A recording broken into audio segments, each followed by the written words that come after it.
Baik, assalamualaikum warahmatullahi wabarakatuh. Baik saudara-saudara, kita akan melanjutkan kuliah kita pada minggu yang kedua ini tentang instrumentasi dan kontrol. Di mana pada minggu pertama saya akan review sedikit bahwa kita telah mempelajari dasar-dasar dari sistem kontrol, di mana sistem kontrol itu tidak terelakkan dari pendukungnya, yaitu sebuah instrumen pendukung yang mendukung dari sistem kontrol itu tersebut. Kemudian pada minggu ini kita akan melakukan pengujian tanggapan sistem kontrol, di mana dalam pengujian ini dimaksudkan adalah, maksud dan tujuannya adalah untuk mengetahui, kita akan mengujinya pada sebuah air conditioning atau AC, yaitu untuk mengetahui cara kerja sistem kontrol air conditioning tersebut. Kemudian menguji tanggapan sistem air conditioning tersebut, dan yang ketiga adalah untuk mengetahui karakteristik dari tanggapan sistem AC tersebut. Jadi seperti yang sudah kita pelajari pada minggu lalu bahwa dalam sebuah tanggapan sistem di sana ada yang namanya rise time, kemudian ada yang namanya downtime, ada yang namanya steady state, ada yang namanya error, steady state, kemudian dan lain sebagainya. Di sini coba lihat pada gambar di sini, sebuah AC kemudian dinyalakan melalui remote control. Kemudian kita akan mengukur suhu keluaran dari evap ini adalah berapa. Dari mulai dinyalakan, dari mulai temperatur lingkungan ada sebelum AC dinyalakan, kemudian dinyalakan, kita catat nanti suhunya berapa selama 1,5 jam. Kita bahas dulu tentang cara kerja sistem AC sendiri.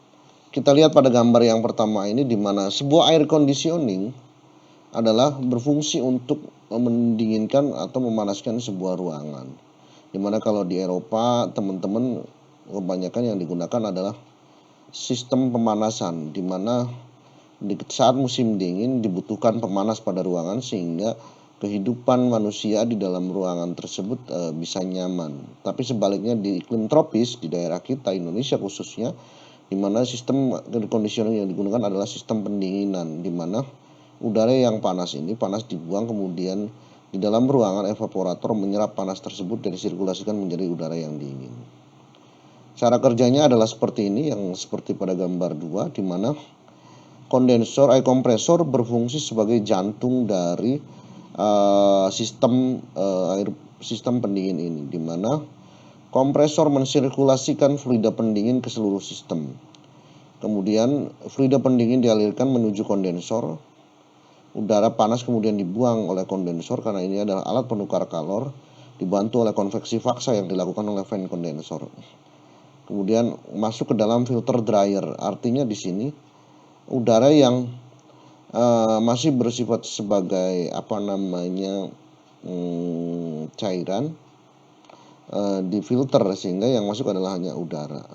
Pipa kapiler ini bertujuan untuk menurunkan tekanan sesuai dengan hukum gas ideal. Kalau tekanan turun, maka temperatur juga akan turun. Kemudian masuk ke evaporator, dalam bentuk cairan, masih dalam bentuk cairan, dimana cairan dingin ini, fluida fase cairan dingin ini kemudian menyerap panas di dalam ruangan. Kemudian ada blower yang menghembuskan udara dingin ke dalam ruangan, sehingga air tersebut menguap menjadi masuk ke dalam akumulator, sehingga yang masih berbentuk fase cair kemudian difilter, sehingga yang masuk ke dalam yang masih udara filter, kemudian yang masuk ke dalam kompresor adalah fase cairan, terus kemudian berputar terus. Dari diagram blok sistem kontrol dari sistem air conditioning sendiri adalah sebagai berikut. Ini adalah seperti yang pada minggu lalu, preferensi pengguna atau nilai set point. Kemudian ini termostat adalah untuk menghidup matikan sistem pendinginan. Kemudian di sini pengatur suhunya. Ini bagian dari termostat, ada relaynya. Kemudian ini adalah ruangannya yang didinginkan, sehingga outputnya adalah temperatur suhu yang diinginkan. Kemudian apabila suhu tersebut kemudian dilaporkan oleh sebuah sensor, saudara-saudara. kepada termostat. Apakah suhunya sesuai dengan preferensi pengguna? Kalau belum, maka sistem akan terus hidup. Kemudian kalau sudah tercapai, sistem akan mati. Terus menerus berjalan seperti itu. Ini contohnya remote control. Bagian-bagian dari sistem pendingin atau air conditioning, remote control. Ya, AC ini bisa dinyalakan secara manual. Di sini biasanya kalau teman-teman bongkar, ada tombol yang bisa untuk menyalakan dan mematikan air conditioning. Atau secara otomatis menggunakan remote control ini. Untuk menghidupkannya bisa manual, ini dibongkar ada sebuah tombol untuk dinyalakan atau dengan otomatis menggunakan remote control. Apa sih sebenarnya yang digunakan dalam teknologi remote control ini sehingga bisa diatur secara jarak jauh suhunya? Teknologi yang digunakan pada penggunaan remote control adalah rekayasa teknologi inframerah. Jadi sinyalnya diatur melalui dikirim melalui sinyal inframerah, gelombang inframerah. Kemudian termostat. Termostat adalah sistem pengatur atau di dalamnya terdapat di sini terdapat tampilan suhu, kemudian ini untuk set pointnya, menaikkan dan menurunkan set point. Ini adalah variabel control variabel atau suhu yang output atau suhu yang setelah didinginkan di ruangan di evap itu berapa. Biasanya sensor, dia sudah ada sensornya termostat ini. Ini biasanya dipasang di evaporator. Kemudian ini ini yang dicolokkan sumber tegangannya dari PLN 220 inputnya. Kemudian di sini ada ibaratkan lampu, ini sebenarnya adalah untuk menjalankan mati hidupkan dari kompresor. Ya, diibaratkan lampu di sini. Sebenarnya ini adalah kompresor.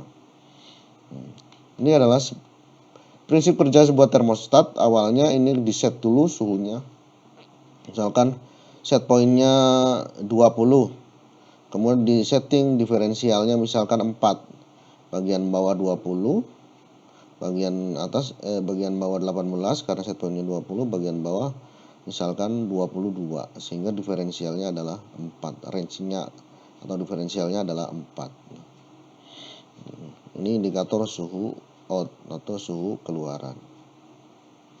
Kemudian tadi kita sudah melihat remote control, kemudian termostat. Ini adalah ada evaporator yang di sininya ada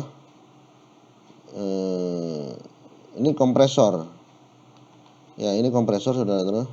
Bukan evaporator ya, maaf, ini kompresor dimana untuk mensirkulasikan fluida pendingin ke seluruh sistem. Jadi ibaratnya dia sebagai jantung dari sistem air air conditioning. Kemudian akumulator bertugas memisahkan fase gas dengan fase cair. Artinya air akan mengendap di sini.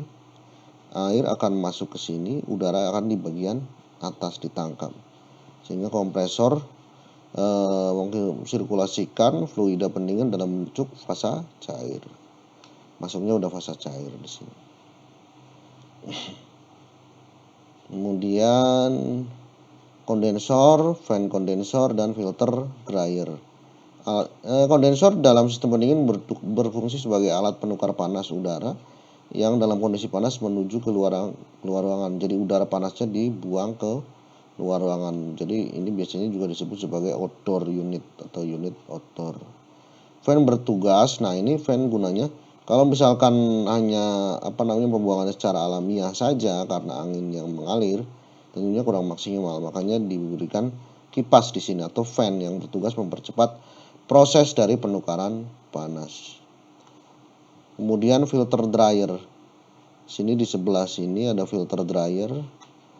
Menyaring gas yang akan masuk ke evaporator melalui pipa kapiler. Jadi gas yang dingin tadi kemudian disaring dan yang masuk dalam bentuk gas saja. Pipa kapiler. Pipa kapiler ini adalah pipa yang paling kecil jika dibandingkan dengan pipa lainnya. Ya, biasanya diameternya lebih kecil dibanding dengan pipa-pipa yang lainnya. berfungsi sebagai alat untuk menurunkan tekanan ya. Jadi kalau misalkan sebuah fluida memasuki ruangan yang lebih sempit atau pipa yang lebih sempit, biasanya tekanannya turun, merubah dari bentuk dari gas menjadi bentuk cairan ya. Jadi sebelum masuk ke evaporator dia melalui pipa kapiler supaya suhunya turun. Kemudian kita akan menguji tanggapan sebuah sistem kontrol. Kita akan praktekkan nanti minggu ini.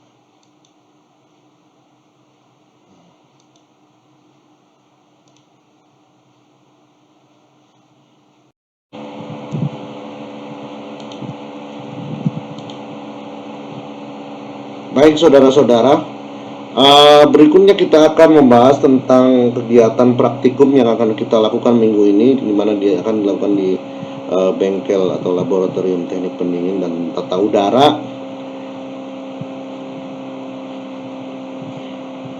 di mana teman-teman akan melakukan praktek untuk mengukur sebuah air conditioning keluarannya, yaitu tentunya teman-teman memerlukan sebuah termometer, nanti pinjam pada bengkel yang melayani peminjaman alat ya, pinjam termometer. Kemudian teman-teman akan ditugaskan mengukur suhu evaporator dari sebuah air conditioning. Nah, pengukuran tersebut dilakukan untuk kita membahas data tanggapan sistem dari air conditioning. Tapi pengukuran yang teman-teman lakukan kemudian teman-teman catat dalam sebuah kertas kerja, dalam sebuah tabel, di mana di sini tabel tersebut mempunyai berapa? 1, 2, 3, 4 kolom. Dan karena pengukuran yang akan kita lakukan adalah selama 2 jam, jadi pengukurannya adalah selama 2 jam. Dari mulai teman-teman start mengukur ya bergiliran saja jadi rentang pengukurannya adalah 2 menit.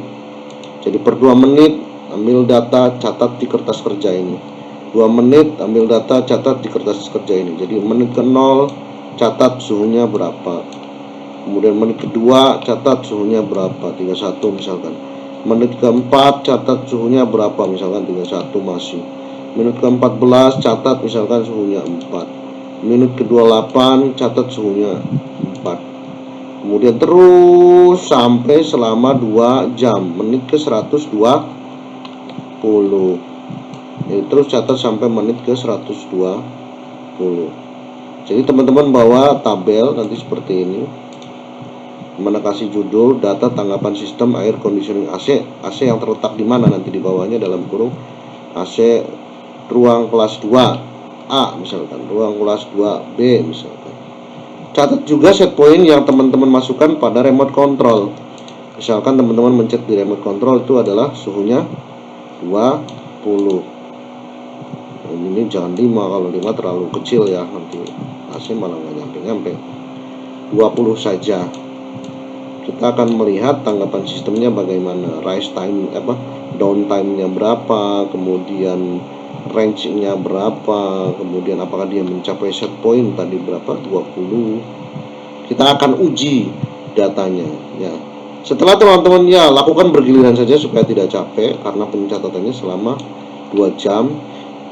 Jadi nanti dibagi menjadi beberapa kelompok, teknisnya kita akan kumpul dan bicarakan di bengkel bagaimana kelompoknya, jumlah orangnya berapa, kita akan bahas di bengkel.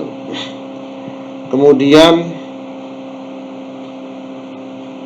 ya tabel ini teman-teman buat sendiri ya. Tabel ini bisa di print atau tulis tangan juga nggak apa-apa, silahkan buat sendiri. Setelah tabel data ini terisi, artinya teman-teman sudah mempunyai data dari keluaran evaporator yang teman-teman ukur dari mulai suhu lingkungan. Di sini menit ke 0 tentunya ini adalah suhu lingkungan. Kemudian tabel ini kita masukkan ke dalam Microsoft Excel untuk kita olah. Jadi kita akan menampilkan grafik dari hasil pengukuran yang teman-teman lakukan.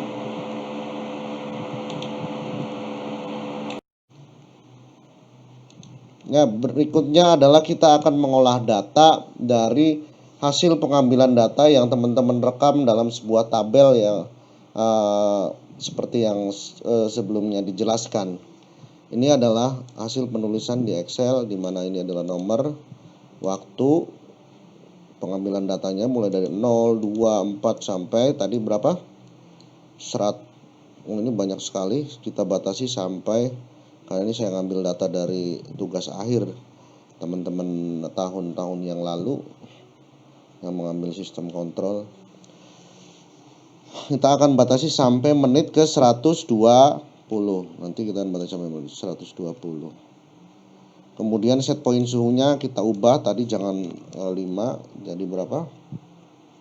Misalkan di sini 5, teman-teman jangan 5, nanti 20 ya.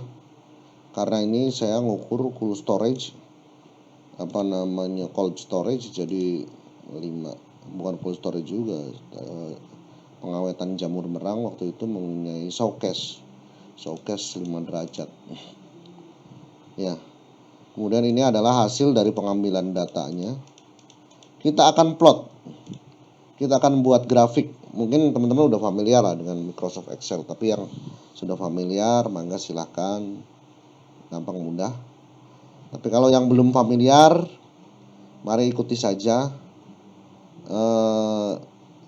Kita bikin grafik di sini. Kita blok. Ini adalah tentunya sebuah grafik. Kita blok dulu yang ini kan bagian dari nomor, nanti nggak usah masuk dalam grafik. Ini waktu itu bagian dari ordinat. Ordinat itu bagian yang mendatar. Kemudian set point suhu dan suhu evaporator. Set point suhu dan suhu evaporator nanti di bagian ordinat atau bagian yang vertikal. Jadi dalam grafik X dan Y, jadi Y-nya ada 2 variabel, yaitu set point suhu sama suhu dari evaporator. Coba kita blok dulu yang bagian Y, kemudian kita cari di Excel, insert, kemudian kita lihat di sini yang bagian line. Lihat aja yang pertama, coba kita lihat ya, karena ini banyak sekali, coba saya delete karena kita akan batasi tadi ya, sampai 120 menit saja.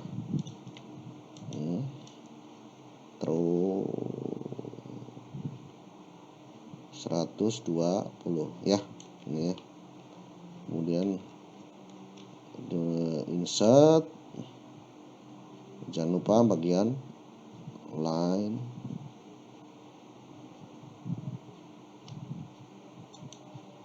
Ini yang 3D line, 2D line, artinya 2 dimensi ya.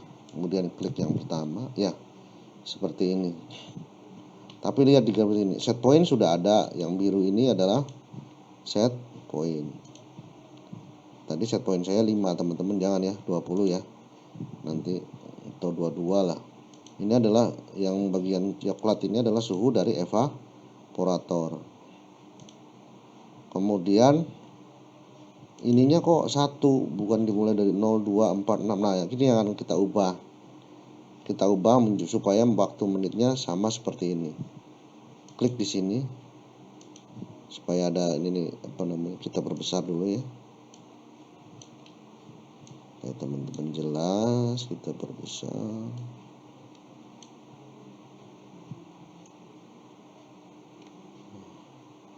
Nanti klik di sini, kemudian klik kanan, kemudian select data. Maka saya ulangi ya. Klik di sini sampai ada garis tuh di sininya, karena tadi jangan nggak ada. Klik, kemudian klik kanan, ambil yang select data. Suhu set point udah benar, suhu udah benar. Kita edit yang bagian horizontal. Lihat horizontal, edit, karena kita akan pakai yang bagian ini. Kemudian klik di sini. Ini kan titik pertamanya dari menit ke 0. Artinya dia di seed berapa? B2. Bener nggak? Ya ini B, ini 2 ya. Terakhirnya di 120 saudara-saudara. B62 berarti. B62. Berarti kita kasih titik 2 di sini. Kemudian tanda dolar jangan hilang. Titik 2 tanda dolar B berarti berapa? 62 tadi. B dolar sama aja ikuti ya, dari dolar B dolar 62.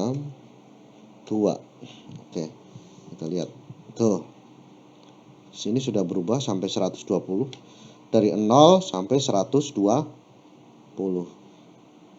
Kemudian kita okekan. Nah, tapi kan di sini Pak belum ada satuannya. Ya saudara-saudara, belum ada satuannya ya. Set point suhu tadi berapa satuannya? Set point temperatur itu satuannya derajat Celcius. Ya, derajat Celcius. Kita lihat insert simbol. Ini ada derajat, insert, close. Awas, dalam simbol jangan derajat Celcius. Begitu kita copy aja ya, kemudian ini juga.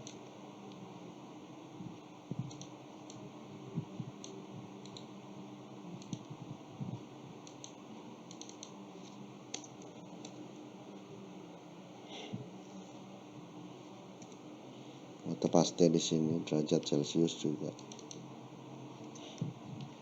Kita ulangi ya cara buat grafiknya. Kita delete.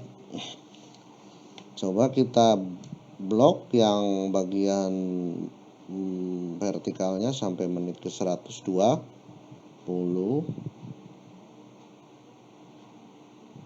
120. So, kalau sudah di blok, kemudian insert, lihat di sini. Insert, kemudian klik line, kemudian 2D line yang pertama. Oke, sudah nyampe. Nah, ternyata variabel suhu derajat Celciusnya sudah ada. Set pointnya udah ada derajat Celciusnya, suhunya sudah ada derajat Celcius.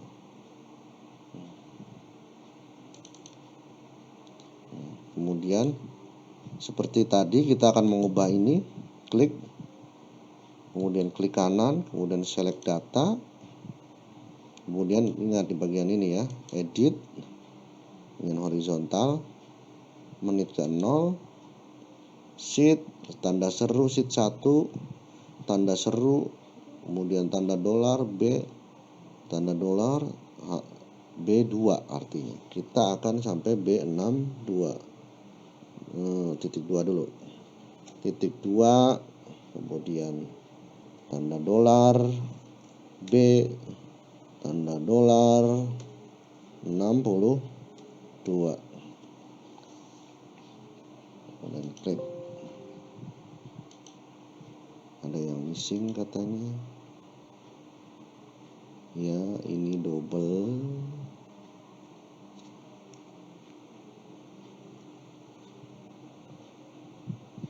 Kita ulangi saja lah.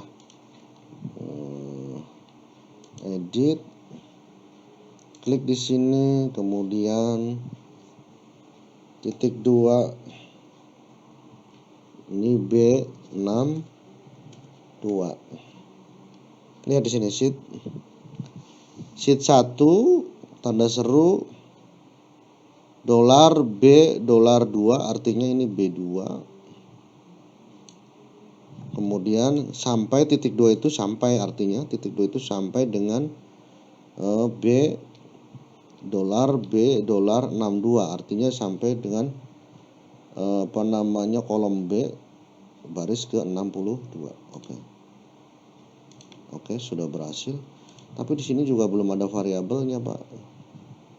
Ya, kita gambar aja lah. Kita gambar, insert, text box, sini. Apa namanya ini? Waktu ya. Waktu dalam kurung menit.